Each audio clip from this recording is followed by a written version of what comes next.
I'm Neil Thornton. I've been doing this in Niagara for, Jay, how many years I've been doing this? I knew you, oh man. We were kids, right? We've been doing this in Niagara for what, 15 years? Coaching and doing some consulting work and having some fun. And my heart's in Niagara. I told you I live in Ridgeway. Anybody live in Ridgeway? Ridgeway's cool. It's where the snow is. It's pretty awesome. It was cold this morning, eh? It was freezing. So, Bermuda Triangle up the north. yeah, Down it's, there. shh, be quiet. It's like Lake Erie. Everything Barfalo gets, we get. So this is going to be pretty interesting. So we want to do a little bit on networking. I call it Networking 101. I don't really know why. Like, networking is all over the place. But I was speaking to the DSBN yesterday. I like speaking to high schools for free. I think that's really cool because our high school kids need some help. My daughter's 18. She doesn't know what she wants to do, right? She's going back for grade 12B or something. We used to call it the party lap. They call it now the victory lap and stuff. And my other daughter's 15, and she knows what she wants to do, but she's crazy. She's a nut. So I see a lot of kids right now. We have to get leadership in schools. We really do. We really got to work hard on that. We run a recruiting firm, and I'm telling you, most people, if I meet you in person, just the way you walk in the room, your body language, how you hold yourself, I got my decision made up in about 20 seconds. It gets that quick now, and I guess that's society, where everything is changing so fast. So this networking, I think, is becoming more and more important because I'll show you some definitions of leadership, but one of them is how you walk into a room. And I think presence is very important right now. Leadership Niagara, up on the hill, you know Mario, the Leadership Niagara team. Every year we speak to them about presence, like what's your presence? And it's always well received. So we're going to have some fun this morning. I've put together some stuff for you guys. It's going to be very interactive. It's going to be a lot of fun. And we run a couple companies. I run Trigger Strategies with Larry Anderson. We do a lot of marketing. We do a lot of social media. I know everybody do that sigh, that collective sigh. Social media. We call it like, it's really what it is your web presence. And that's one of the topics for today is your web presence. I think social media has been beaten around so much that people have kind of lost what it means, like what's it really all about. And I think there's more questions now than answers.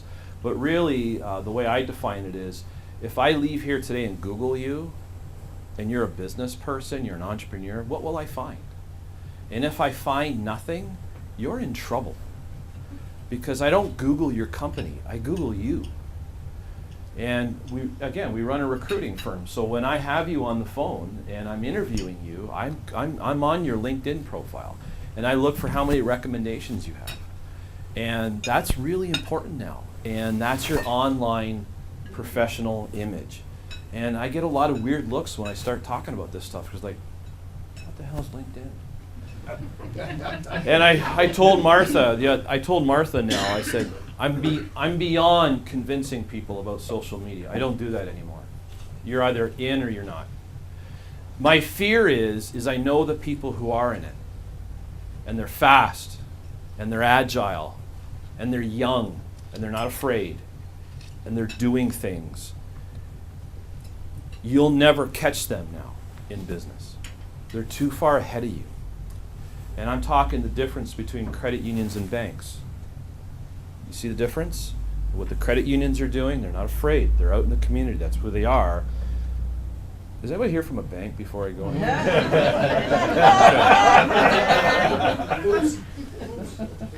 Call your head office and tell them to stop treating you like kids. Yeah, I don't disagree to a certain extent. Because if you treat people like kids, and a parent-child relationship in social media, the kids will rebel. Anybody have kids, teenage kids? You ever try and stop them from partying? What are they going to do? All right, so we're going to have a bit of fun. Okay, that's us. That's like our logo. I love this guy, like yelling and stuff. Anybody? I'll probably do a little bit of that today. I promise not to scare you, but I'm stout on the edge. I like just. We taught Dale Carnegie for 10 years. So how you project yourself is really important. And if you're in a room and you're quiet, you just get left behind. And we don't want Niagara to be left behind. We don't. There's just too much at stake. Don't forget, I live in Ridgeway. It's attached to Fort Erie. Has anybody seen the politics in Fort Erie lately? No? Good. You don't want to know about that stuff. It's like they're so busy fighting each other that what about business? What are we going to do? So anyhow, that's cool. All right. That's me. See, I did this for high school students yesterday, and here's what I said. Get your phones out. And they're all looking at it. I was like, what? Get your phones out. Is he serious? I go, yeah, because if you're in school and your teachers are saying, put your phones away, how are you treating the kids? You're treating them like, so what are they doing? Everything's Twitter. Now, a year and a half ago, 2 years ago, I thought Twitter was a waste of time. Don't tell Larry Anderson that, he'll kill him. But two years ago, I thought Twitter's a complete waste of time. Who can Twitter? Tweet. You tweet. Stupid. I'm busy on LinkedIn. That's my gig. But Larry's like, no, we're on Twitter. We're going on Twitter. And then our largest client last year came from a Twitter conversation. Because Twitter allows me to speak to you directly. Beyond all the competition, I can reach you directly and say, how are you? But if I reach you directly and say, hey, I got a pen for $1, as most people do on social media, they're self-promoting, you go, oh, it's just another person. But if I connect with you on Twitter and I care about you and I give you something that will help your business or I give you something that will help your family, next thing you know, I have just stepped right past all of my competitors and I'm in front of you. So this is my Twitter handle. This is now how we network. Hook up, say something. If we got a hashtag today, and everybody's like, what the hell's a hashtag? Do we have a hashtag? Have we got a hashtag? Are we hashtagging today? What are we doing? And Martha's like, you son of a, I'm going to kick your butt. Oh, I grew up in Hamilton, so I might swear. Hope you don't mind. Anybody mind? I promise not to swear bad. Like crap or something. That'll be the most. Oh yeah, here's our objectives. I want to show you a conversation stack. If anybody has ever been part of the Dale Carnegie organization or have ever been in a room with me early in a training program, we do what's called a training. We've been doing this for over 100 years. It's a lot of fun. And it's a great tool that anywhere I go, people often say, hey, can you do that conversation stack? It's a lot of fun. And really what this is, it's a tool for you that leaving today, you will probably remember for the rest of your life. And you will use it when you're with groups of people. It will really help you. And I'll tell you why that is. I'm going to work on developing a value proposition. Can I get an idea of who everybody is and why you're here? Like, what do you want to walk away with today? Anybody, like, who are you? What do you want to walk away with today? Jason. The correct way to use social media. Oh, you're an IT guy. Without abuse or, the wrong message. I follow you. We might be in trouble. Okay, yeah, we'll do some social one's media. Perfect, right? No, You and you're always, improve. there's no social media gurus, by the way. If anybody tells you you're a guru, punch them, because they're not. Nobody, it's changing so fast, right? Someone else, what do you want to walk away with today? I want to, for the past week, I've been trying to learn about websites and so that I can get my company out there as #1 in the field for landscaping in the Niagara area. And that's, technically it's called SEO, right? Yes. That's Jason Stitt right there. He's IO Vision. I don't can't do speak SEO. highly. I know, but you know people who do. Well, yeah. You're smarter at that stuff. But yeah, your web now is what happens when people search you. We'll talk a bit about that today. Anyone else? Why are you here? Are you here for the food? Was it good? Was it good? All right, it was all right. Why are you here? I'm here because I'd like to build something for Niagara. I'm sick of being a third world in Niagara, and people look at Niagara as a third world, and it's really tiring. But we also got to get away from the union mentality and the unionist way of working. And I would like to see entrepreneurialism brought back into this city. I've been all over the world, and this place needs a lot of help. Can we get that on camera? That's awesome. That is the best. That'd be like a keynote. Been trying to do that for years. Niagara's issue, honestly, you're 10 years behind. Thank you, you've been very generous. It's conservative, yeah. A lot of our clients are in Toronto. It's just the way they do business. I was in KW last week, Burlington. Hamilton right now. You got to see what they're doing. They're revitalizing, and Niagara is so busy competing. Niagara is so busy competing with themselves that they're driving their car with their rear view mirror. Like everything's like, what are you doing? You're in Port Colborne. We don't talk. Like what? And meanwhile, that's why GNCC was started. So, that's cool. I'm over there to hug you. That's awesome. Maybe later. Someone else. Why are you here? Yes. I want to be able to walk into a room like this of people that I don't necessarily know. Yeah. And be able to start networking with them and being able to, approach people and not feel like I'm really being awkward the whole time. Yeah. So that's why I'm. You up for some coaching? I might be. This is not supposed to be a sales gig for you. When you walk in a room, we don't know how nervous you are. Only you do. And you'll have your mind made up about how you want to walk into a room before you walk into a room. Most of it's mental. 85% of your communications is your body language. We study body language. I've been studying it for years. It's really cool, especially when you're doing interviews. Now, I don't study body language to tell me somebody's lying. I'm not the FBI. But the FBI models is what we study. And a lot of people, when they lack confidence, it shows up in their demeanor. I don't know if we have any advanced thinkers in the room, but some people call it your chakra, and some people can actually read that stuff. They can read who you are. It's very interesting. Working on confidence is usually the biggest thing for networking. And the thing is, it's choosing, right? Does anybody know Daryl Andre from Brand Boulevard? Brand Boulevard, they're great people. They're over here. They do promotional marketing. Daryl Andre is like 6'1,000", and he walks in a room and he's just total energy. He called me yesterday and he said, "I'm having a down day," and I said, "Okay, well, Daryl, that's your choice." He goes, "Why?" I said, "That's your choice to have a day, a bad day, good day. It's all labeled. It's all man-made. Time is all man-made. So it's what you choose." He goes, "I knew I called you for a reason." He goes, "Don't bill me for this." I said, "Okay." And then we will talk a bit about social media. I'm going to touch on it today. This social media could be an entire day, but I want to give you guys just some ideas that you can walk away with. Did that phone go off? If the phone, I warn you now, if a I'm phone very goes sorry. off, Yeah, I'm in it's trouble. okay. You can have- I hand this to you. You just take over. Okay. I actually right. thought I turned everything off. You know, I'm very sorry. It's all saying off. If I turn it off, it will not come on again.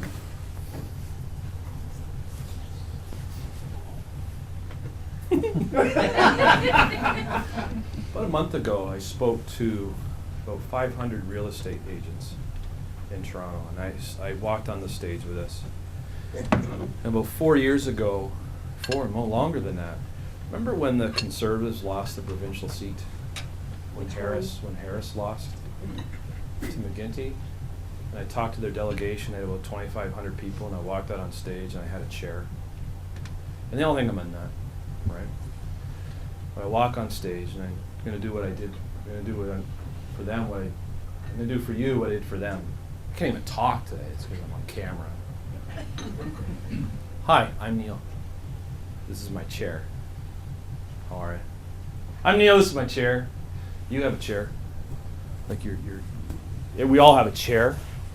And when you get explained to people, when people talk about you or describe you, they say, "Wait till you see Neil's chair."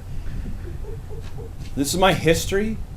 This is my football days. This is when I went to Laurier. I played for the Ticats training camp.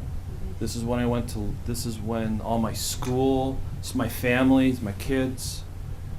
I was like a semi-professional billiard player. This is my background. Like, man, I love my history. Isn't this great? Everybody has a history, and you're all hanging on to it. And then I read a book called The Last Word on Power by Tracy Goss. And she talks about what's called a winning strategy, which is your chair. Your chair is your winning strategy. We all have one. It's your past. It's your successes. The difficulty today is your winning strategy is the biggest thing limiting you now. Some might call it ego. Eckhart Tolle in The Power of Now says ego and awareness cannot coexist. So today in networking, you ever see those people that walk in the room think they know everything? I have a quote. If you're the smartest person in the room, you're in the wrong room. Now, I love this quote. It is. I love this one. Every person you meet is a teacher to you. Open your ears and listen to what they have to say. Now, that is a great way to live, is you remove judgment from your life. And we've all had judgment. I've had it. I've had my wife going, hey, fat boy, your ego's getting a bit out of line, eh? I go, I love you. I love you too. But don't put it on camera. I'll be sleeping in my garage. So what happens is you walk in the room. Hi, I'm Neil. Hey, dude. How are you? I'm Neil. How's it going, man? Good breakfast. This is my chair. You like my chair? It's my chair. Hi, I'm Neil. This is my chair. And then what happens is business comes along, and Niagara comes along, and the world comes along. And it changes. Raise your hands if your business is changing. Keep your hands up if your customers are changing. Keep your hands up if your competitors in your market are changing. Keep your hands up if you're changing faster than those previous three. That's our problem, is we're not changing fast enough. But human beings resist change. No, they don't. They resist the uncertainty of change that's perceived forced on them. So this chair becomes really big, and then you sit in your chair.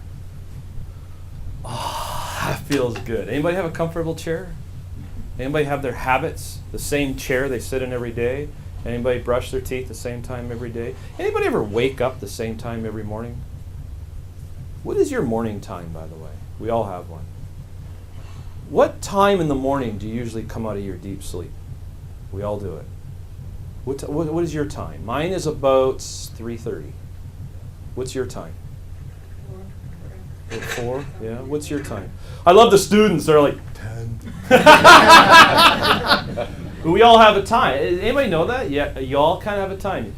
The morning breeze has secrets to tell you. Don't fall back to sleep. Wayne Dyer. Now, that's kind of woo-woo, eh? That's kind of woo. So what happens is we go through our habits every day and we sit on our past. And man, this is comfortable. Yeah, I worked really hard for how many years in Niagara, Jim? That I worked really hard at building a business and a model and training and passion and confidence. We worked hard. And the first time that we said, hey, we won. This is awesome. Guess what happened? The recession hit us and beat the living out of us. And we didn't see it coming. And every business does that because we become so comfortable. And I think today we need to be on the edge of our chairs. Ben Zander wrote a book called The Art of Possibility. He's the conductor of the Boston Philharmonic, and he teaches music at the New England Conservatory of Music, and he teaches what's called half-buttock playing. Now, he's a pianist. So have you ever gone to see a concert pianist? You know how long it took me to pronounce pianist the right way? You ever go and see a concert pianist? How do they sit in their chair? Do they sit like this? How do they sit? Forward on the edge. Half buttock. And the best players in the world, Jerry Lee Lewis didn't even use a chair. He's standing up. But you watch the best musicians in the world, the best actors and actresses in the world, they're so into their craft that it's called half buttock playing. And I think that's what we need now in business. I think that's what we need when you network, is you have to be, what would be possible if you weren't afraid? Because the greatest musicians in the world are not afraid. They're so good at what they do. Last night I was playing pool. I started playing again. There's a little bar in Ridgeway called Trailside. Just a nice little spot. You ever get down there and they got a great little table, and the owner said, you got to play pool. And I go, no, I haven't played for a while. He goes, come on out. So last night I was playing, and I like playing pool. Like, I'm usually pretty good at it. Player comes over and goes, you just cleared like that table like it was nothing. He goes, were you looking at the shots? I said, no, I was looking at my white ball. I always knew I was playing the black. That's where I play. And I didn't realize it. And a guy comes over, he says, it's not about potting balls, it's about where you leave your white and your black. And to me, that's business. That's called advancing. It's always being ahead. So today, in business, I think we need to be ahead. We need to be on the edge of our chairs. Because the biggest thing limiting us is us and our chairs. So today it's about, ooh, that's our biggest problem. Hey, Niagara's different. Yeah, sign me up. Ooh. And you become afraid. And you go back to your chair. I'm telling you, everybody, this chair is not going anywhere. This chair is physical, right? It's energy, it's whatever. Oh, that's scary over here. But I'm telling you, when you step away and you realize it's not going anywhere, that's when you become distinct. That's when you have presence. It was when you no longer have to rely on your past. Ego and awareness cannot coexist. The biggest danger right now in business and in networking, anywhere we go, is people don't know what they don't know. That's my fear. I've done that. I told Martha, let me tell you about that social media thing. I don't believe in social media. You said that to me about a year ago. I'd take you outside. I'm bigger than you, right? I don't do that anymore. I'm like, yeah, that's great. Well, aren't you guys promoting social media? We use it. I don't know if you want to. I don't know if you believe. But your competitors are using it. We had that conversation with Cotton about 2 years ago. When Carl Ryan walks in the room and says, social media is a complete waste of time. No problem. Are your competitors using it? Yes, they are. Oh. And they got it. So we'll talk a little bit about that today. But I'd like everybody to picture their chair. Because in the next 10 minutes, you're not going to need this. In fact, you're not going to be sitting. All right. All right, so how many of you have ever walked in a room, tons of people, like a wedding or something, and you're with a friend or a spouse or a partner, and you don't know anybody, and they know everybody, and you're with you. Hi, honey, this is going to be a great wedding. Hey! And your spouse leaves you. And you don't know anybody, and you're sitting there. What do you do? What do you do? What do you do? Go check. Yeah. What do you do? Go to the bar. I go to the bar. There's always someone else. I don't know anybody here. Neither do I. Shot. That's yeah. where they go, so you go find other people. that Yeah, know people. right? So oftentimes, people are asking, Neil, I'm walking into rooms where I don't know people. And I watched all of you this morning. Your body language gives it away. I watched how many of you were comfortable. I watched how many of you were uncomfortable. I watched where you looked around to sit. You kind of sat with your guys, right? The Timbro guys sat together. We do that. We do it at networking events. So if you go to a networking event and you're there just to hang out with your friends, it's not really networking, right? It's, I want to meet somebody new. There's all kinds of tricks and tips for networking, in groups like that. I have all kinds of neat little things. Being on LinkedIn is really cool because I always walk away and go, I want to build 3 or 4 connections. But I just don't build connections on LinkedIn and say, I have a lot of connections. I build connections on LinkedIn because I want to have business dialogue. I want to learn from you and I want to follow your insights. And if you connect with me, I'll send you a nice note. And I'll say, Jim, thanks so much for connecting with me. I look forward to following your insights and your web presence. I wanted to ask you what kind of dialogue you want to have. I use LinkedIn exclusively for business and conversations and resource. Please tell me what kind of conversations you want to have. And that usually eliminates most people. But sometimes people come back and they go, oh, I want to build my network. I go, okay, so you're a taker. What are you giving? Oh, really? Yeah, you should be, what's your insights? What's your blogs? That's my fear in Niagara. This is very political now. You're here, that's why. You started this. The takers are outnumbering the makers. Do you know what I mean? The takers are outnumbering the makers. That is a big problem in Niagara that nobody talks about. The takers. I gotta be very careful. Any teachers in the room? Any police, firefighters? Because I'm gonna get beat up. Are those on union? Yes. Oof. The public Yeah, sector there you go. is outnumbering the private sector. So the private sector is now working really, really hard to support the public sector. I'm not against, my whole family's full of teachers. And I'm the one that gets to the Thanksgiving table and go, I think teachers should be paid commission.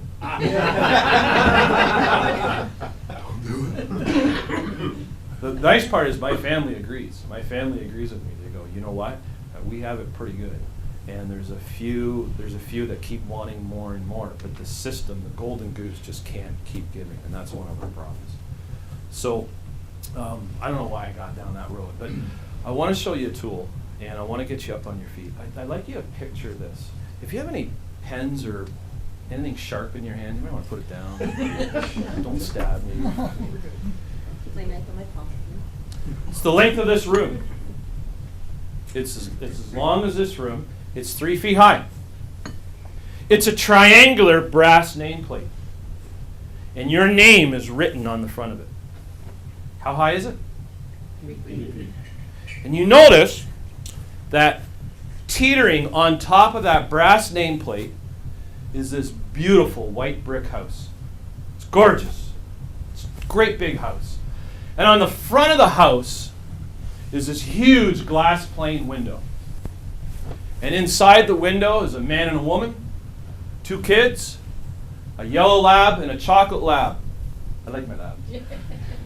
Right in the big plain window. And you notice on the top of the house, pulled over the chimney, is a leather glove.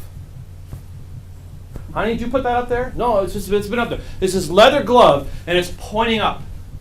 And it's pointing to a 747 jet. Now this thing is flying over your house at 500 feet. Whoa! Huge 747 jet. Oh, wow. And you notice on the back of the jet, this cargo bay snaps open. And soccer balls and iPads and knitting needles and books and all this golf clubs comes out of the back of this plane. Sweet. And then you notice on the front of the plane, welded to the nose, is one of those yellow football goalposts. Holy man. Everybody, please stand.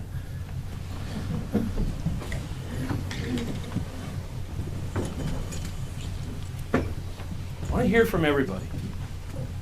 It's the best way to memorize is the picture. Hi. What was the first item? The first item that I gave you, what was that? Brass plate. Yes, and how high was it? 3 feet. What was on the front? Your name. What was on top of the nameplate? Teetering house. Teetering white. White, yeah. What was it made of? Timbro guys, what was it made of? Number 4 brick, yeah. Okay. And then what was the next item on the house? Big Window. pain window. What's it Yeah, called? like a big picture window. What was in the window? Family. Husband, wife, Husband, 2 wife, kids, kids, 2 chocolate labs, lab, chocolate lab. Next item. We love our labs. What was the next item on the house? Glove on the chimney. Yeah, Pointing what kind of upward. glove? Leather. You guys are good, man. Pointing up. I love the Timbro guys. You know how much respect I have for Timbro? What I've seen Roy and you guys do. Okay, so the next, what's that pointing to? 747. How high was it? 500. Like you. Yeah, what does it sound like? What does it sound like? Big tiger. Whoa! It did like a tiger. That's pretty bad. I gotta work on that. All right, next item on the plane was? The cargo bay opened up. Yes. And what came out? Soccer ball. Knitting needles, iPads. Golf clubs. And the next item was? Goalposts on the front. Yeah, Welded, what, welded. yeah? Welded What yellow. color was it? Yellow. Anybody ever feel their memory is bad?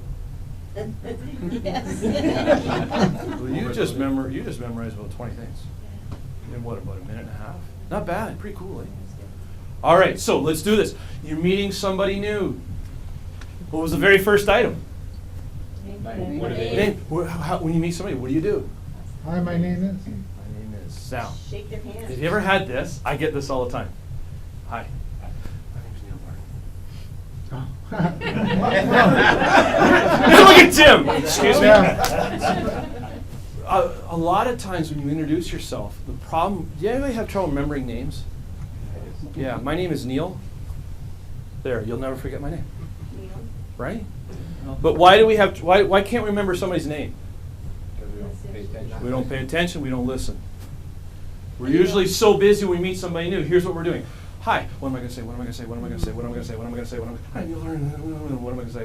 I think I just made a fool of myself. That was Jim. No. We're so busy. We've been brought up to make a strong first that usually the world is about us. It's not about us. The world is about how can I remember your name? So that on my way out with 300 people, I can say, Jim, it was a pleasure meeting you. Dale Carnegie, principle number 6 on how to win friends and influence people, written in 1935, says, remember that a person's name is to that person the sweetest and most important sound in any language. But why do we forget names? Isn't that true? So my name is, so I want to give you what's called a punch, pause, punch. Everybody, my name is Neil Thornton. Give me your name, punch, pause, punch. And shout it, like I want to blow my hair back. It's short, but let's go. Yeah. Give me your name, punch, pause, punch. Everybody, now. My name is Well, you're Italian. That's a long one. That's beautiful. You like spit when you do that. Isn't that awesome? Punch, pause, punch. So you meet somebody new. My name is Neil Thornton. And what am I doing? We always step. The most telling part of the human body is what? Your feet. Hi. You ever meet somebody and they're like this? Your feet are pointing there. What does that mean? They're ready to run. They're not coming anywhere near you. Okay, so you meet somebody new, you start with your name. The next item above the nameplate was what? What does the White House represent? Where do you live? Right, love this. Where do you live? Tell me, where'd you grow up? I love that one. Anybody from Hamilton? I call it the Hammer. I grew up in a town that was once known as Binbrook. A cute little town. It's now like huge. And people are like, oh my God, I know somebody from Binbrook. Next thing you know, like, ooh. So where do you live? The next item on the house was what? With the, do you have family? Now, guys, please be very careful with this. Are you married? Don't. I could come across wrong, right? Are you married? Okay, you're creeping me out. The next item was, do you have family? Do you have kids? Anybody have dogs? Yeah, labs. I neck with my dogs more than my wife. I love those dogs. They're awesome. So I'm a big pet lover, right? So do you have pets? I got a cat. Is that cat evil? No, it's awesome. It's like, okay, that's really cool.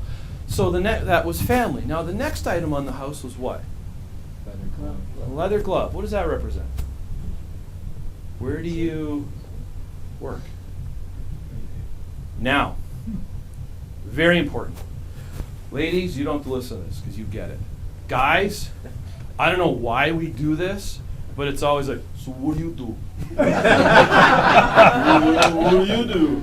I mean, how many letters I have on my name? It's like Niagara Falls, who has the tallest tower? It's like a man thing, right?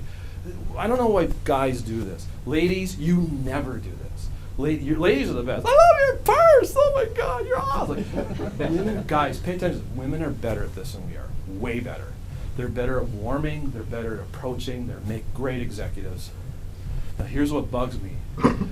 When I'm at Niagara College teaching, and I've got young girls in the room who tell me they won't succeed because they're young and they're females. And I look at someone like you who's professional and young. I need you to speak to kids.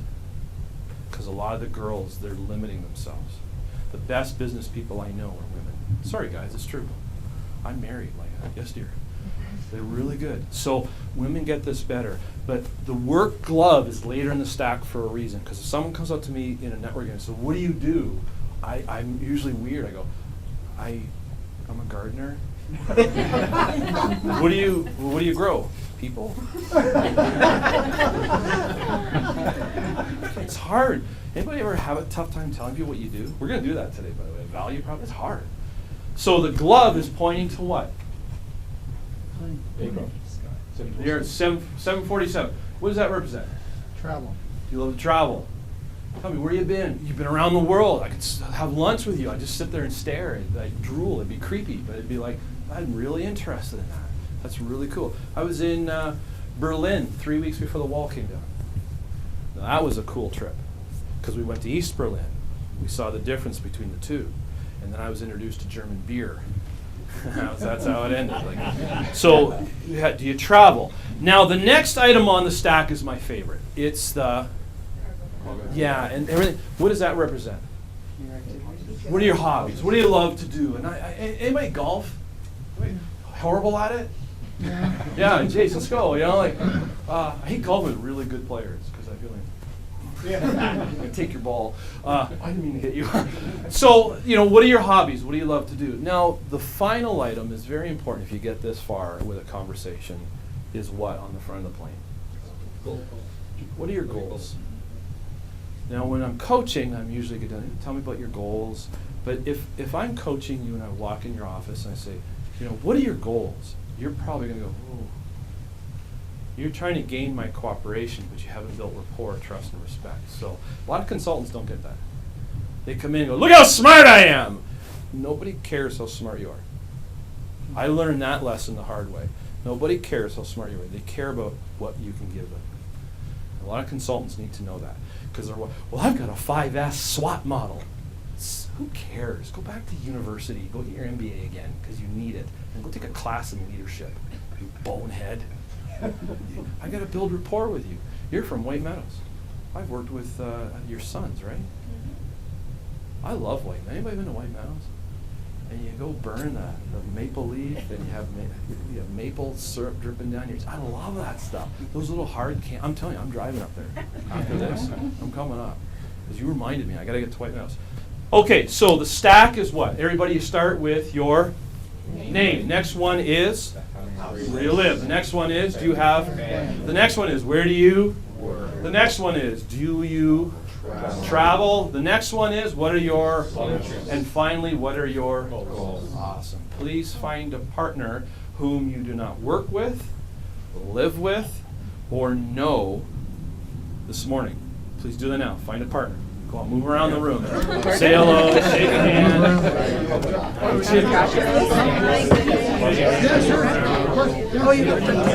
Oh, no, that's okay. You're the angel people. All right, now, everybody, I'm Sue Euler. who needs a partner? Raise their hands. Martha?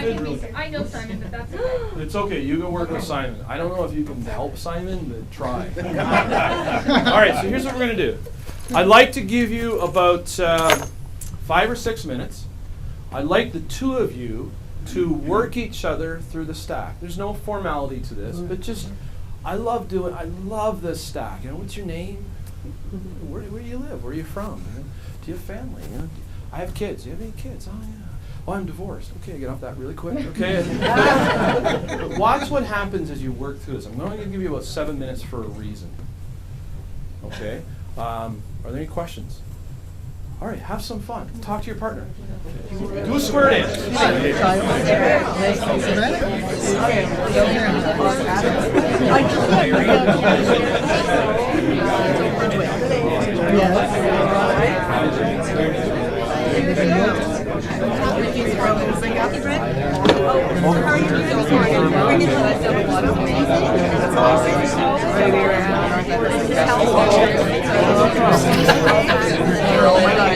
Yeah.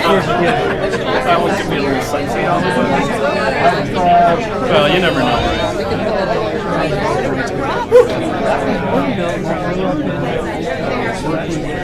Yeah, I sounded the most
My name is Sue Wright. Couldn't afford a house here.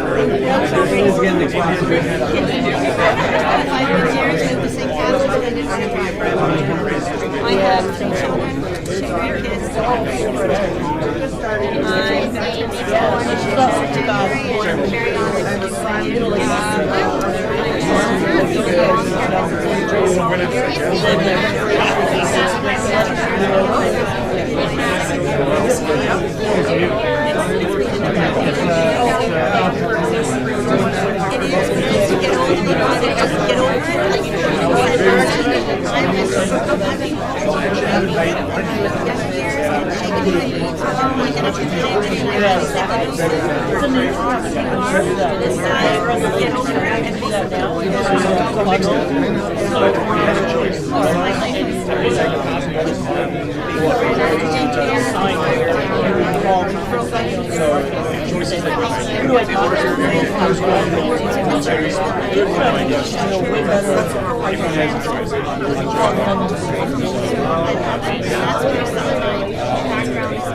And that's time!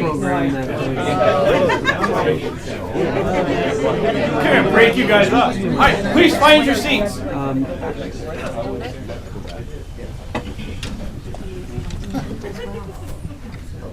You easy on Mark.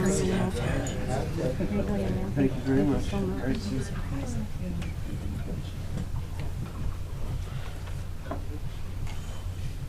How'd everybody make out? Only halfway. Halfway? Is it? Did anybody make it all the way through? Almost? Where are you from? Where do you live? I find that sometimes is you do have to be human with this. I don't know why I stopped. You do have to be very human with this. Sometimes I teach coaches And oftentimes I see coaches, new coaches doing this. What are your goals? What does that mean to you? What are 3 of them? What are you going to do by next week? What's going to happen if you don't get it done? It's called machine gunning, and you have to be very, very careful with that, because machine gunning is a killer in business. It's like boom, boom, boom, machine gunning, machine gunning. What happened with your partner? What did you guys find happened with that stack? I think it was good. We got through it because there was a formula, and I sort of know the formula, but so we could lead it very well, and Yeah. it's a great formula to learn. Yeah. Pictures are great. I'm going to probably see most of you like the Penn Center like 5 years from now. Hey Neil, I got that formula in my head. Okay. And I love it. It's awesome. Just about to roll with it. I said, oh, that's pretty cool. Never underestimate the influence you have on other people. That's very, very important. So we lost our slides, but I do want to tell you, the next slide is what's called the definition of leadership. And I don't know why it's doing this. The definition of leadership is what people say about you when you're not in the room. And I think I just created that like a few months ago. Someone said, what's the definition of leadership? And I've always walked around with, good leaders inspires others with confidence with them, and great leaders inspires others with confidence in themselves, and really good leadership quotes. But I found this one to be really important. Leadership is what people say about you when you're not in the room. And to me, that's presence. And from a networking standpoint, it's when you leave a conversation, somebody says, I really need to know that person, right? I really need to get to know that person. That's called influence. And Carnegie wrote the book. It's called How to Win Friends and Influence People. There's been no other book like that ever written. It's the most downloaded book on the internet. I don't even work for the Carnegie organization anymore, but I still believe in it. A lot of times when I'm working with young people in business, I say, have you read How to Win Friends and Think and Grow Rich by Napoleon Hill? And if you guys know me, Martha knows me, I have 2 libraries in my house. And pretty much any book on business or self-improvement ever written is there. A lot of my stuff is on audio now. I go to Automotive University. I'm always learning as I drive. And a little bit of Ozzy's Boneyard too, working away. But the definition of leadership, and really this is what it is. Your presence is everything.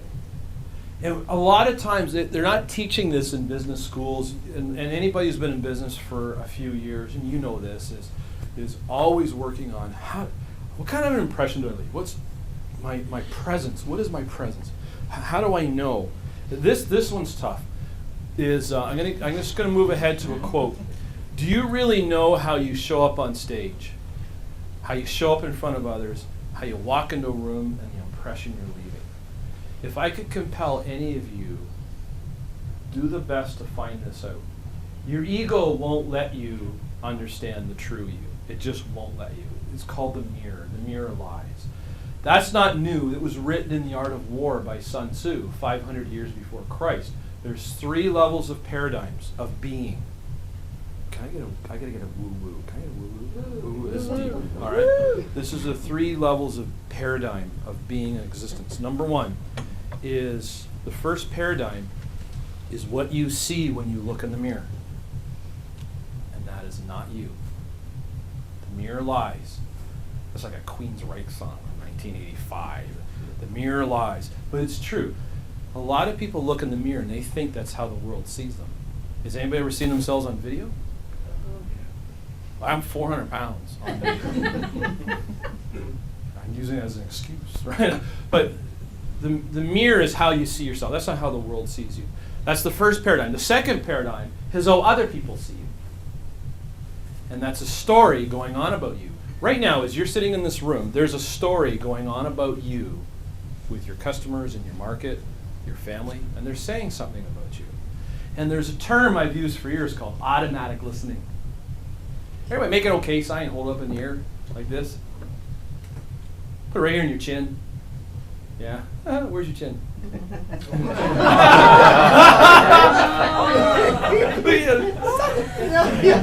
I love the people who've seen it before and they still do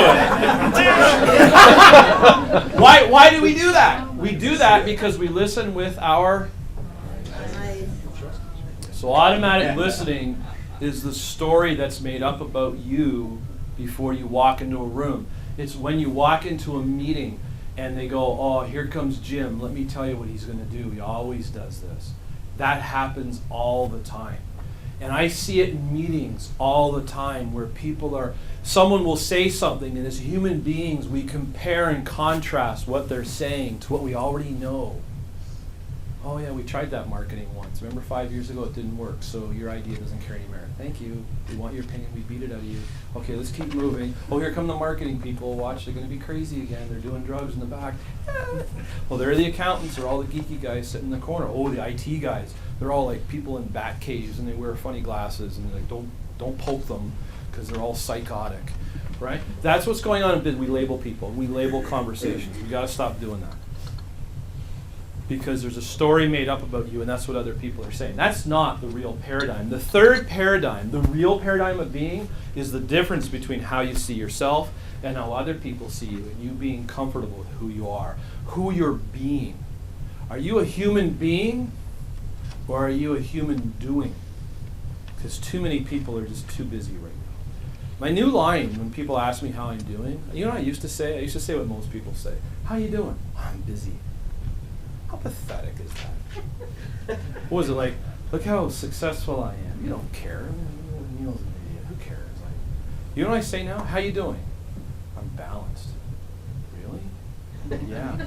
I'm really balanced. Yeah. It's counterweight, right? So it's like I'm really balanced. What do you mean? Like I'm really happy with my family, my business, my travel, my finances. I'm balanced. It's the best place I've ever been. How'd you get there? I made a choice. About 5 years ago, I removed stress and worry from my life. Just removed it. Do you turn off your cell phone? Well, sometimes. My wife goes, how can you possibly stop worrying? Well, it's a choice.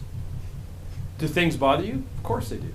But I only let them take so much energy from me. Most people let worry control their lives. That's the problem. So your presence is really anything. All right, so let's talk about you. This is one of our keys. This is what some of you wanted. Is what is your value proposition? So when you walk into a networking event, what do you say to people? Now, they used to call this the 1-minute elevator speech. Do you remember that? Remember doing the 1-minute elevator? Zig Ziglar in 1991? Hey, do your 1-minute elevator speech. See all these guys on TV? I don't know about you, but if I get you in an elevator and you start talking about yourself for a minute, it's not going to be pleasant in the elevator. I pick up the phone. Hello, police. This person's. You ever get that? You ever have energy vampires in your life? Oh, let me tell you about my life, and let me tell you about me. Oh, life is so hard. And you're looking at me like, I don't have time for that. I got like a farm to run. Like that's. So, your value proposition is not a 1-minute elevator speech. How long now is your value proposition? 10, 15 seconds, right? It's that quick. And of course, I have the attention span of a squirrel on crack. That's thanks to Jessica Potts. She put that label on me.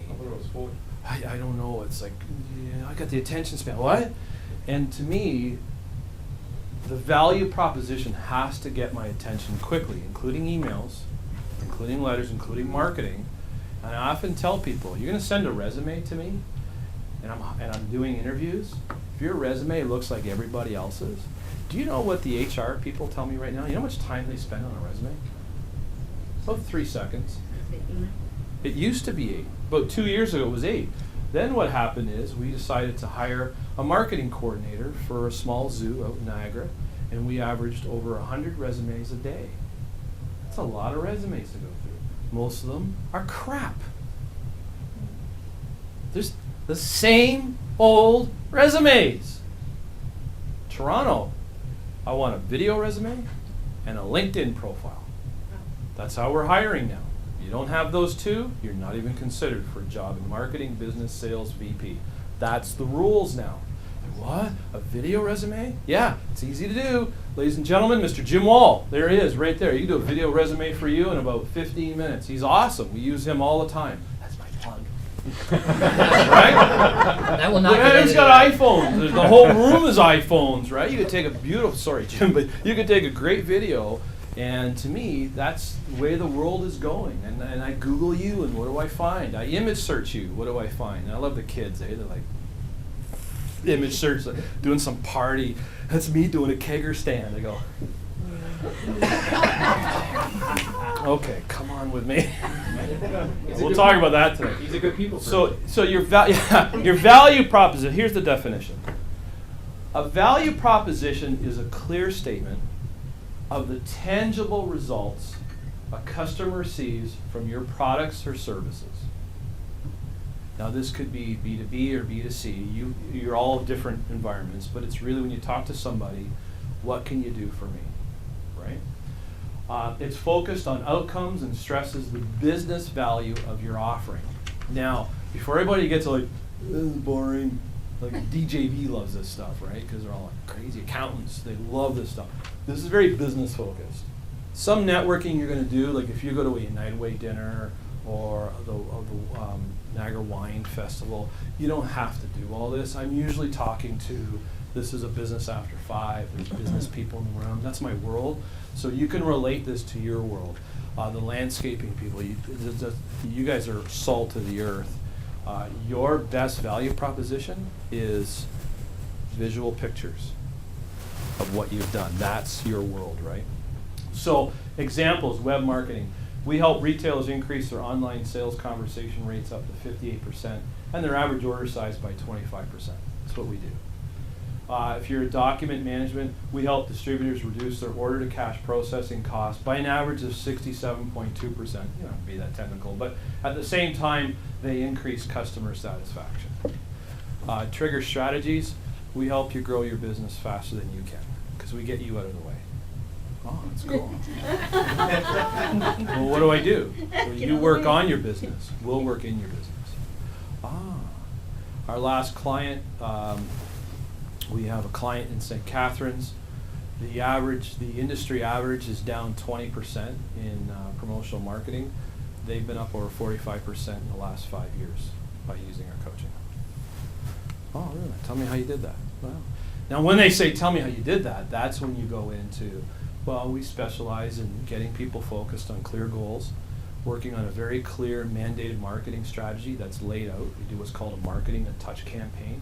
We show you how to reach each of your markets with very clear, concise values. We get your people writing and becoming experts in their field. We get them to show up and do presentations and stand. We also help you hire and fire people.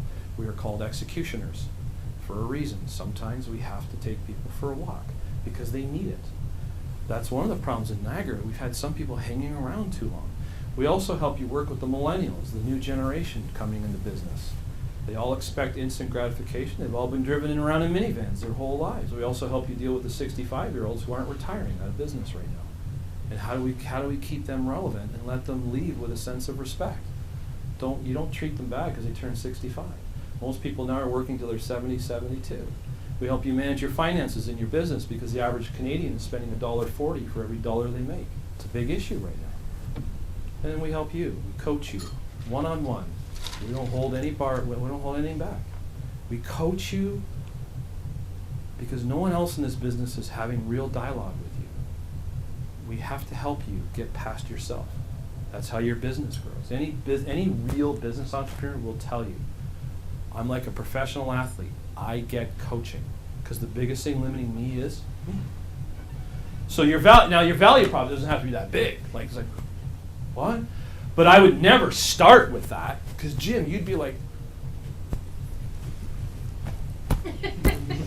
keep talking. It's really interesting. Your feet would be like over here, right? You have to earn the right. What do? We typically work with companies to really focus on business development because now is the time to take market from your competitors. We teach you how to do that quickly and effectively using new medias. I really want to talk to you. It's about 45 words. So what I would like you to do is you have a pad. You're started. She's already got hers done. You grab a pad of paper, and I'd like you to write out what you feel your value proposition is. Give it a shot. What is it that you do? What do you produce? How do you help people?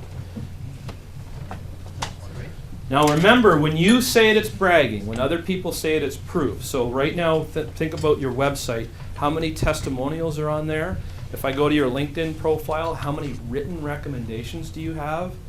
That's what other people are saying. So oftentimes when we get asked what our value proposition is, we often use a client example. We just helped a client in St. Catharines who found their phone stopped ringing after 8 years. We coached their Canadian sales team to increase sales by over 25%. We just finished with that. The company's name is Exelcore. That's different, right? Doesn't talk about us. So your value proposition is, if I ask you what you do, what would you say? How could you help us? How could you help me? How could you help Jim or Jason or Martha? Watch it, because Martha's like very shy and introverted. You guys all know Martha. She's very quiet. Right. White Meadows Farm. If I did a value proposition for White Meadows Farm, I'd say this. We help families smile. This is what you do. You ever go on your farm? Kids are like, parents are like, my kids are busy. Yeah. White Meadows Farm. We do the best darn pancakes in all of Niagara. Are there any other kitchens in the room? Don't you? Have you the best pancakes in the world? I just rub them on my stomach. There you go. It's so good. Oh, White Meadows. Isn't that great? White Meadows Farms, we have the best maple candies anywhere.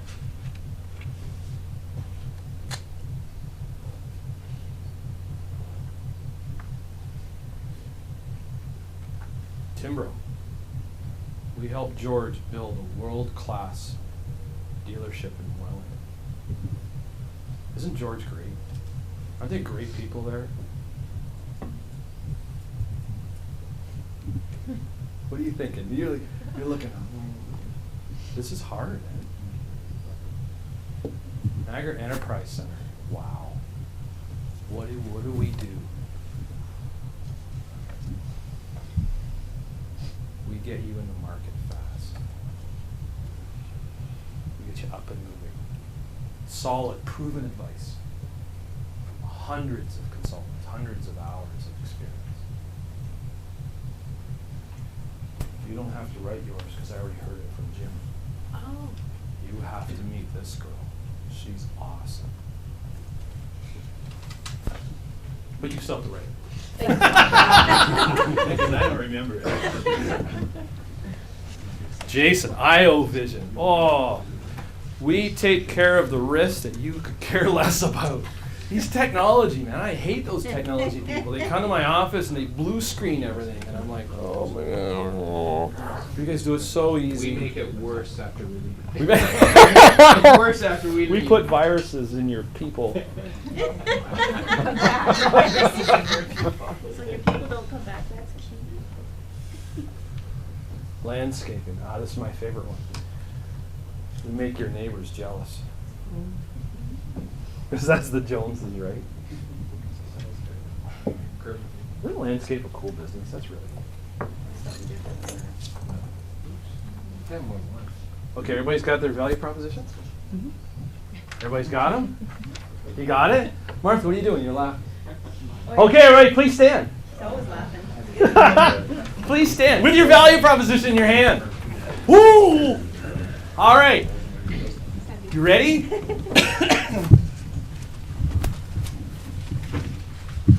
Please find your partner you did the conversation stack with. I hope they're still here. Please find your partner and wait for my instructions. All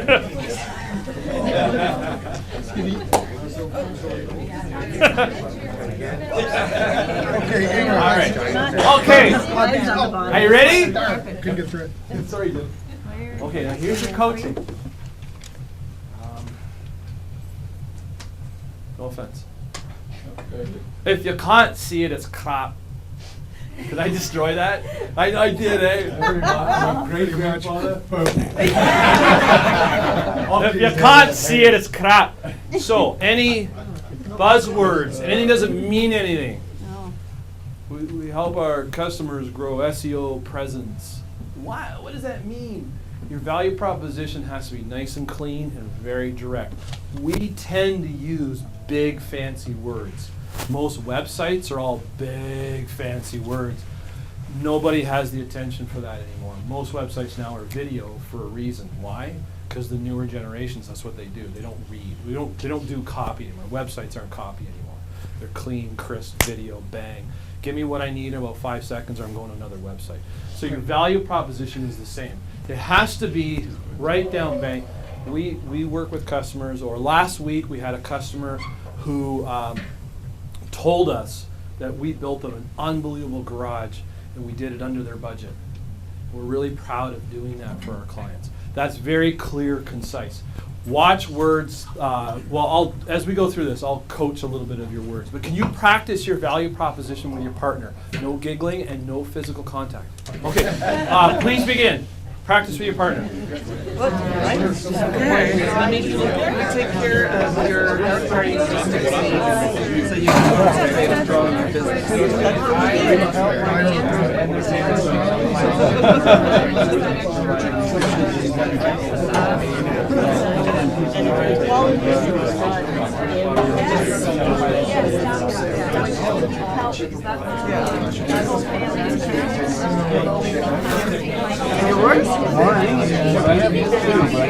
Go with the second one. I like that. To help build their home to suit their needs.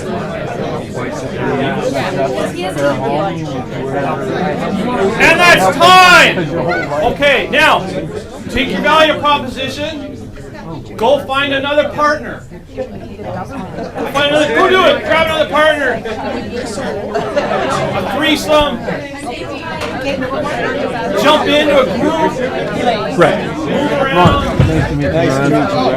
Well, as you know, I'm a banker. Yes. Everybody knows that. Way to start it off, but I mean, you know. Okay.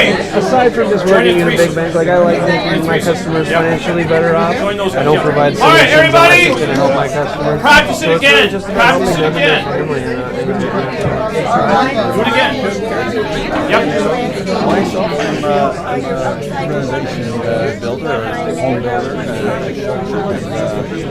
I too want to utilize things work well. Built well, and done with the right way. I help them build their homes to their needs, and their needs change. Absolutely. I help them work through this. I think it's how's it been going? You said you're on your own. You're just starting your own. Just started. I mean, it's slow steps. And that's time! I know it's Please, find your seats. From what I've heard, I've never tried. I've never been in business myself, but I know that it's a tough go sometimes, you know. But not something that you just drop in. That's for sure. You got to build it up. It takes time. Absolutely. Oh, you could be here all day. Okay, so I'm going to ask you, which value propositions jumped out for you? Which one? You can say your own too. Like, which ones did you hear that you thought, oh, I thought that was really good? Because it's all about sharing, right? There's no right answer to these, by the way. We're always working on our value propositions. Somebody, who stood out for you?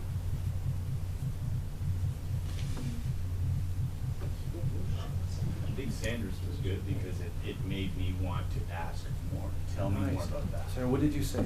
You want to share yours? Oh, we take care of your loved ones in the comfort of their own home. Oh, I love it. Can everybody see that? Yeah, see, that's the value. Anybody have a corporate mission statement? Right? And it sounds like, we will exceed clients' expectations by offering the highest level of service and quality. Woo! Doesn't mean anything. It's in the wall. We call it wallpaper. It's in the lobby. I love a local courier company. We will exceed your expectations. And you walk in with a package at 5 minutes to 5, and you get Marge Simpson's sister. What do you want? You know, we're closing in 5 minutes. Obviously, you had no involvement. We develop mission statements all the time. a mission statement has to be a picture that everybody sees, like the bank. I think you're going to jump off a roof. It's tons already. They're all over the place. They're all over. Hey, supporter. Most mission statements are designed by a couple of guys hammered in the Muskokas, and they all come back. This is our mission statement. Let's do it. And people are like, what's in it for me, right? So I love that one. That was a great picture. You got a good picture. Somebody else. Who stood out for you? Jim's was great. What was Jim's? I grow businesses' revenue through sales, training, and coaching. Clean. Mhm. Now I would say, if I said, oh, I'll tell you a bit more. We just recently worked with a client who was faced with, and if you ever visit Trigger Strategies, we do a lot of that. We do a lot of reports where we've worked with companies, and here's their situation, here's what we did, here's what they produced. That's classic model. Martha, what was yours? What was your value proposition? I knew you were going to ask me. I know. I connect businesses in Niagara with each other to help support, grow, and educate them. Which produces what? Happy people. Okay, we'll work on I'm working that. on mine. I know. We'll I'm work working on it. But you see, that's what you do. Larry Anderson calls it the why. Before the how, give them the why. It's very important. So the results that you produce. Anybody else want to share theirs? Or you want to still work on yours? What was yours? Good morning, my name is Sue Knighton, and I own and operate Earth Angel Landscape and Property Maintenance. Welcome today, and thank you, Neil, for an outstanding presentation. Oh, thank you. Very good. So, I'm getting smart in my old age. It does happen. You either get crazy or you, never mind. Anyways, at Earth Angel Landscape, we are your outside property cleaners. We are beautifying Niagara one property at a time. That's not bad, yeah. It's a little clicky, a little Yep. marketing, right? It sounds like some marketing, sorry Larry Anderson, but it sounds like some marketing person kind of put, you might want to say, make it real human, right? How many of you are going to practice that now for a while? Yeah. What's yours? What was yours? I actually stole Happy the result. Oh, okay. Okay, you show some rights down there. No. The St. Catharines Enterprise Center, we help our clients get to the market faster by providing market research and this kind of views so they can grow their business. Yeah, no, that's still very marketing. That's kind of like, be very careful you're not a Me Too. Because I could probably go to your competitor's website and that would be written there. This is really hard, by the way. Larry and I just spent an entire day off site pounding out our value proposition. It's tough. We teach it. We've been doing it for years. Like, it's always changing too, because people's attention spans are really changing.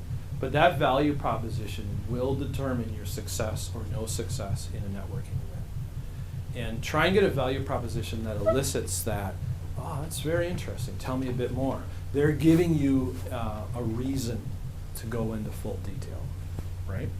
Okay, very interesting. All right, practice those. All right, this will show up on stage stuff. I like this quote. I've used it for a while. People may not remember exactly what you did or what you said, but they'll always remember how you made them feel. This should be a mantra for any networking event you go to. How do I make people feel? Because they're not going to remember you. They're not going to remember your business card. They're not going to remember your business. They're going to remember, I really like talking to that person. And what is it you usually do that allows them to feel important to you in your eyes? Listen. You listen, right? Jesus said that. We were born with 2 ears and 1 mouth for a reason. Jesus had it. I'd say it's pretty good, right? So I'm thinking, very, very interesting stuff. Yeah. Remember the name. Remembering the name. Yeah, little things like that. Dale Carnegie, principle number 9. Every person has a sign hanging around their neck that says, make me feel important. Everybody. The number 1 human need, according to Maslow, is self-actualization, the feeling of importance. In business, it's recognition of a job well done. And I will tell you right now, all of you in this room, any business person I've ever met needs help with showing proper recognition to people. That could be a whole different workshop. How do I show appreciation to people? That's what they want. You have people right now in your office saying, show me appreciation, but don't make it fake. Hey, you're doing a great job. Okay, what are you trying to sell me? It has to be person-centered feedback, very powerful, very interesting. Great spirits have always found violent opposition from mediocre minds. So when you walk into a networking event, don't worry about what people say about you. Oh, that's so hard. boy, the ego really hits you on that one. What would be possible if you didn't have to worry about what other people thought of you? How freeing would that be? See, that's powerful. Think about the best leaders in the world. I have a dream. Martin Luther King. Every household will own an automobile. Henry Ford. By the end of the 1960s, we'll put a man on the moon, bring him back alive. JFK. The very engineers at NASA said it was impossible. How about Bill Gates? Every household will own a personal computer. Do you know when Gates said that, the average size of a microprocessor was about twice the size of this room? And Gates said every household's going to have. His engineer said, Bill, you're on drugs, man. There's absolutely no reason for a computer to be in a home of any kind. There's no reason for it. Do you imagine if we didn't listen to Steve Jobs, who said all of human knowledge will be found on a handheld device? Right? Steve Jobs pictured this in the early 90s. He pictured this. Now, most of you are like, hey, Neil, that's a BlackBerry. That doesn't count. But you think about that. You think about, all those great visionaries weren't afraid of the critics and the cynics in the stands. That's the greatest fear in business, is we listen to the critics and the cynics who pee on your parade because they don't have one of their own. You are the way you are because that's the way you've made up your mind to be. That's a great coaching line. I'm not happy. Well, good for you. What? You made up your mind. Well, I'm telling you right now, that person I work with is not committed. Is your mind made up? Yeah, then I can't help you. Well, no, you're here to help us. Your mind's made up. So go tell that person right now that they're done, and this is what it's going to cost your business. But I can't do that. Then it looks like you got to change your mind. Is that going to be easy or hard? I can do either one. Easy? Okay. You see, everybody's limitations are their own. But that's a great quote. You are the way you are. I'm a shy person. Good for you. You made up your mind to be that shy. Now, 5 years ago, I'd be like, you're not shy. You got all the power in the world. I'd take you outside about 5 minutes. You'd be like running up and down the street. Woo! But if I was imposing my will on you, it'd be some motivational speaker. Ah! Ever go to a motivational speaker? Yeah! You go home. Ah! How's your day? It was awesome! What'd you do? I was a motivational speaker. Did it help your business? I don't know. Why y'all motivated? I don't know why. Oh my God! Watch those fools. Be a motivational teacher. Do something today you've never done before that will take your business to the next level. Do more each day. Put your goals on a 3x5 card, put it on the dash of your car and on your toothbrush, and look at it every day, and then speak it. Write your goals and then speak it. That's the real law of whatever you want to call it. It's not the secret. What Earl Nightingale said in 1955, do more each day towards your goals. That's the meaning of success. That's what Roy Timms did more each day. It's classic. Okay, let's get back on track. Ooh, here it is. Everybody, ooh. I love this. So some of you want social media. Here we go. I'm not getting many visitors to my blog. I thought more people would want to talk about my infected pinky toe. How many of you are on Facebook? I just posted. Right, post a picture of you guys having a ball, GNCC. That's what Facebook's about. I'll tell you about Facebook in a minute. If you talk to people the way advertising talk to people, they punch you in the face. This is the problem with social media. You walk into a room and you go, I haven't penned for $1. Ah! How come I'm not getting any likes? As you're self-promoting, you bonehead. Stop it! People don't care about you. Social media is about what? It's about listening. It's about engaging. You know who taught me that? Adam White, JMR Logics. Robin McPherson. Rinaldi McPherson. Right? You know those guys. Janice Arnoldi, Robin McPherson. Those are social media people in Niagara doing amazing things. There's a bunch of them out there. And they'll always tell you, listen first. Earn the right to engage in conversations. That's like human relations. If I walked to you, Jim, I'll tell you what I'm going to do. This is my business. You'd be like, hello, right? It's not. It's the same way. Be careful. What a lot of companies are doing right now is they're eliminating traditional media for social media. Don't do that. Traditional media still has its place. Networking, ads, your website, print media, all that stuff is still very, very important. But social media is inexpensive, oftentimes free. So CFOs who are like all bean counters go like, we'll go to social media because it doesn't cost anything. And you get a whole bunch of people on social media with no plan, no strategy. We just finished First Ontario Credit Union social media strategy. It goes out 3 years. Yesterday I saw Josh from Penn Financial talk about their social media strategy. They have it planned out the entire year, every single week, what they're going to do. That's called a content calendar. Everybody write that down. Content calendar is so important in social media. You have to have a plan. Because Napoleon Hill said, if you fail to plan, you can plan to fail. Think and grow rich. Very powerful. All right, Facebook. This is the definition of Facebook. Facebook is your mirror. So however you want to be seen is Facebook. Now, how many of you are on Facebook? Be very, very careful what you put on Facebook. You don't own it. I use Facebook to tell the world I'm a human being, I'm a family person, I have values, I post pictures of my dog, I'm usually very humorous on Facebook, I'm very light, open, I create fun dialogue. And you know what? Here's what I'll do on Facebook. I'll be like, you know, a new strategy paper from Trigger Strategies, like 2 people comment on it. The next day, the air in Hamilton is particularly chewy today. 45 comments. So Facebook is about having fun. It's about being open. It's not necessarily a great business tool, although if you do things that are very visual, Facebook's a great tool for you. But Facebook is where you're a human being. Don't be fake, and be very careful what you post. This is huge now. Twitter is your megaphone. Twitter is your ability to say something to millions of people. And the people who are connected with you want to hear what you have to say. Very powerful. On our website, we have a story about how I saw a local CEO speaking on television, and they showed his Twitter handle, and he was giving financial advice. And I tweeted him, and I said, I found your financial advice very valuable, and thank you for sharing. I have children. He was talking about the registered education savings, right? It wasn't 10 minutes later, he tweeted back, he said, thank you for your comments. I look forward to connecting with you. And then shortly after, he said, I see that you teach marketing at Niagara College. We're looking for a social media coordinator.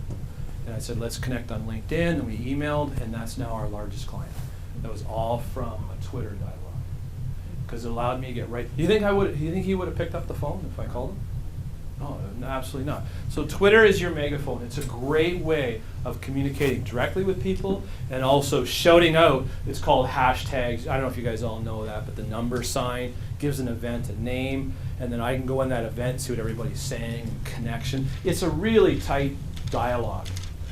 The reason why this is very powerful today is because most business people, including your competitors, don't get it. They don't get it yet. Martha? Just a quick question on Twitter. Because it can get carried away so fast, if you're just starting on Twitter, how do you know who you should be following? How do you make that decision? People you're interested in. People who you're interested in what they're saying. One of the great Twitter people in Niagara, his name is Dave Shaw. Yeah. AOS Dave, he runs AOS Office Solutions. Yeah. He lives on Twitter. Now, people often tell me this, Neil, how much time does this all take? Because I'm busy. Guys, I run 4 companies.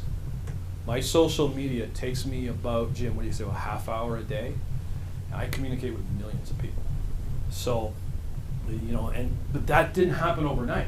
I started LinkedIn 8 years ago when nobody even knew what it was. A buddy of mine signed me up and what does this do with it? And people started connecting. And next thing you know, I got 2,500 connections. There's something going on here. And then I talk to my connections.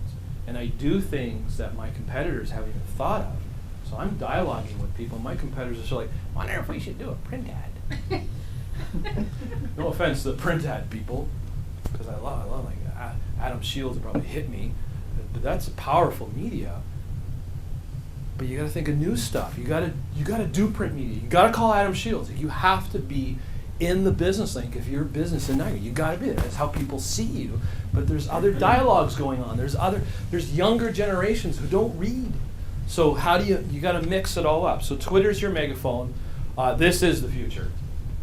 Right, Jason? This is the future. This is all about, everything's video now. Now, if you do a lot of video, Jim has recommended to us use Vimeo, which is a version, it's not YouTube, but Vimeo, it's a small feed, but there's no advertisements. We were with a client, we pulled up their YouTube clip, and their competitor's banner went across the bottom, and it's so embarrassing, right? But YouTube's a great place to start. If you haven't done video, please start doing video. You need to be relevant in business today. I can't say this enough, and there's tons of people who can help you with that. I'm waiting for Timbro. I want to watch a building being built from the foundation up in quick time.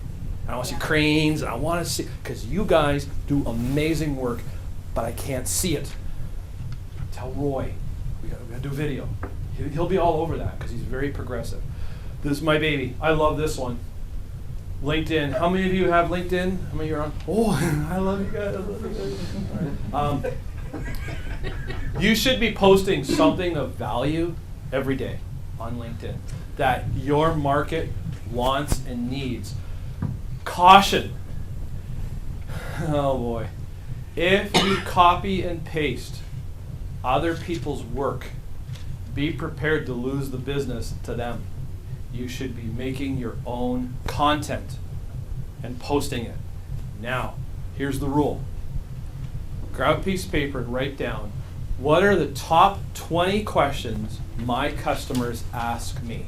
What are the top 20 questions I get asked by my customers?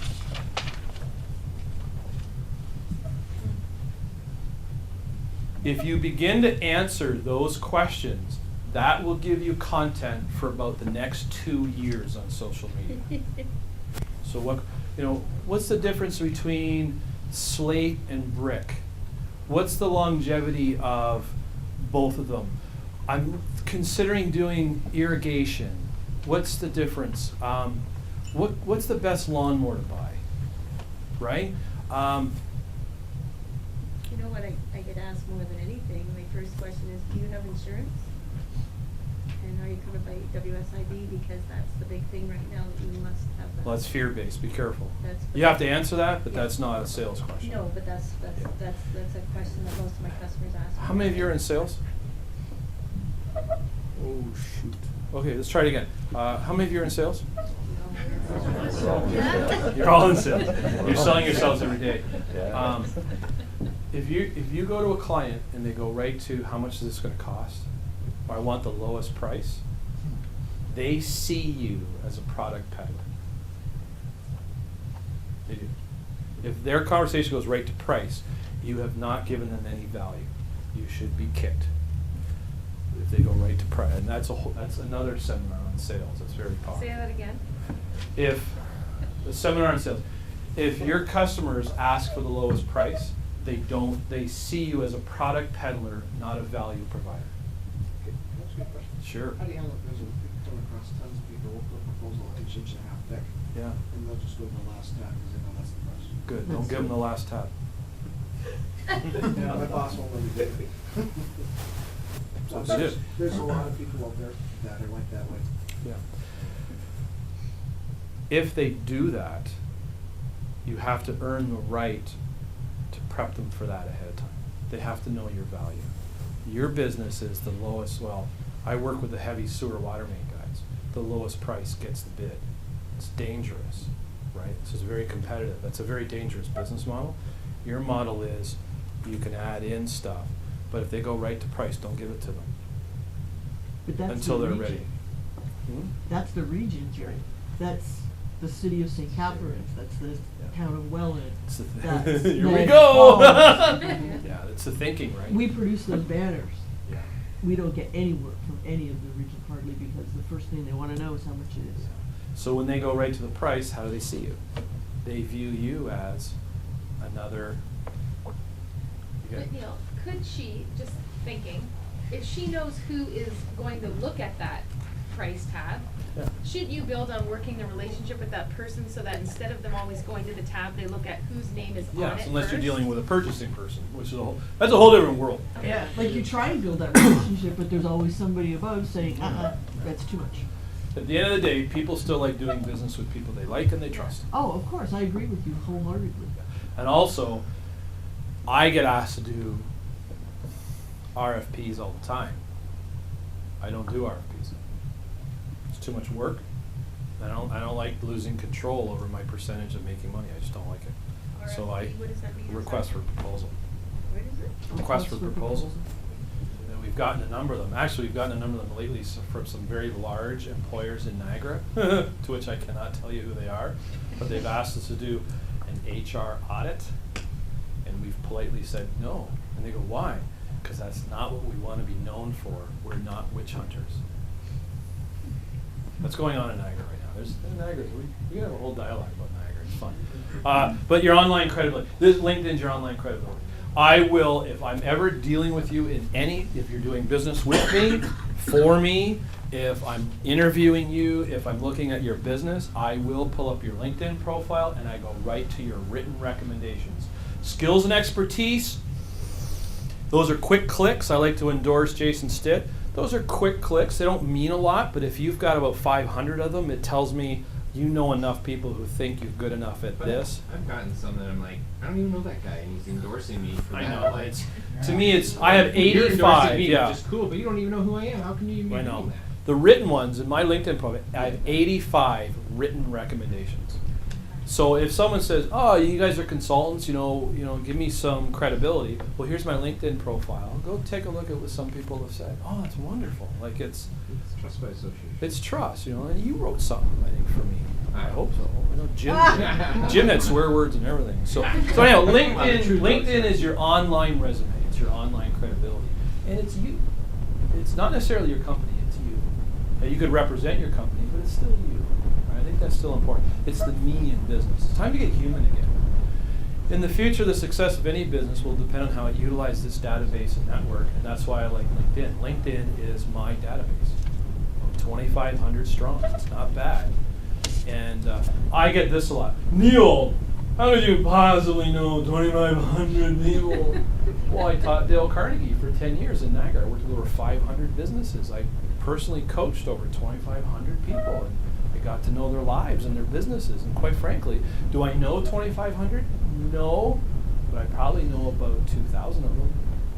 And those 500 that snuck in, I'll probably remove them because I don't get any value. So I do know my connections. I think every company should know. Timbro, you guys have 1 million people that you've dealt with. They should all be connected to you somehow. And the power here is social media lets you do this.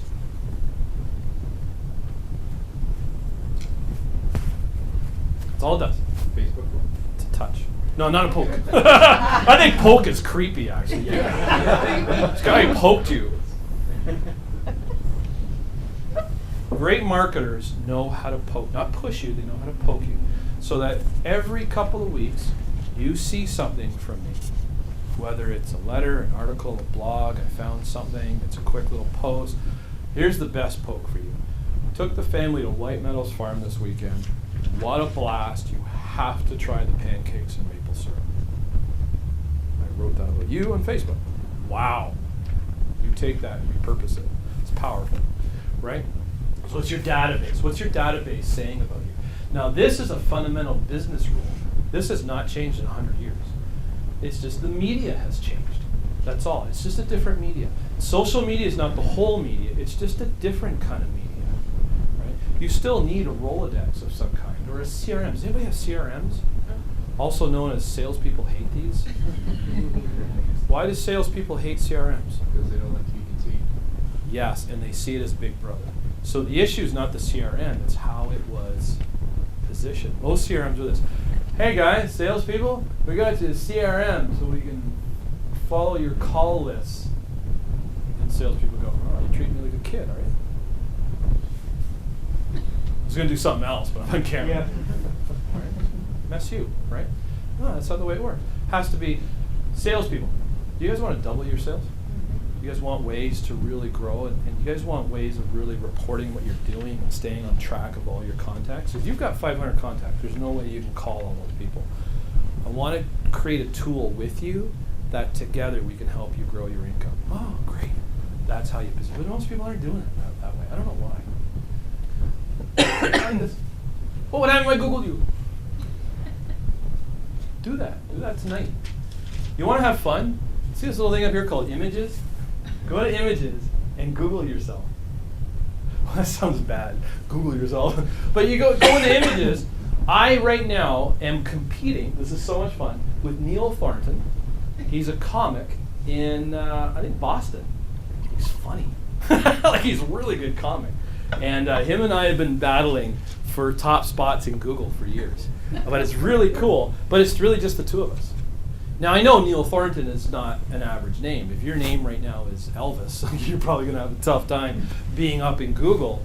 But you really need to find ways that if I Google your name, you show up on the first page. Larry Anderson's having a bit more difficulty with this because his name is more popular. But Larry, while I've been here, he's posted about 4 or 5 things on social media.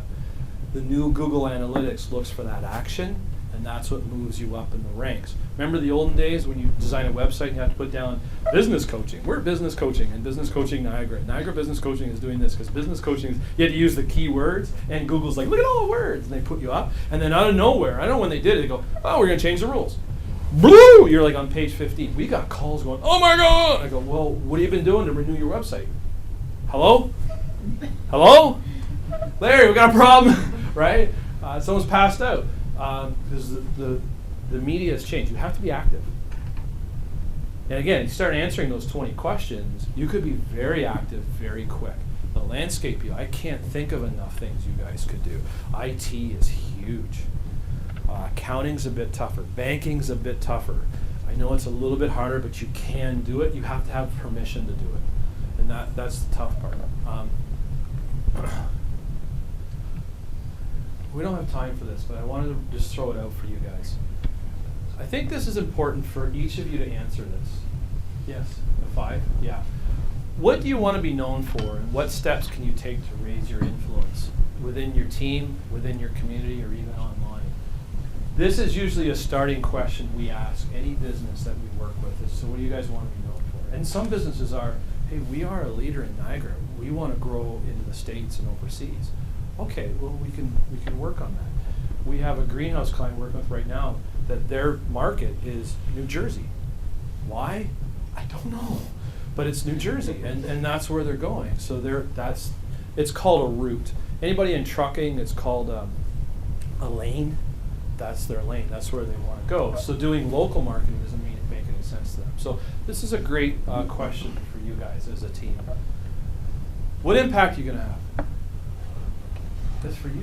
This was your question. What impact do I want to have? Well, it starts with the choice you want to make. I want to be known as this. And I just thought this was a really cute. My daughter found this. Dad, use this. I know you're always looking for cute stuff. Okay. Always makes people giggle. Thanks, everybody. Thank you, Dad.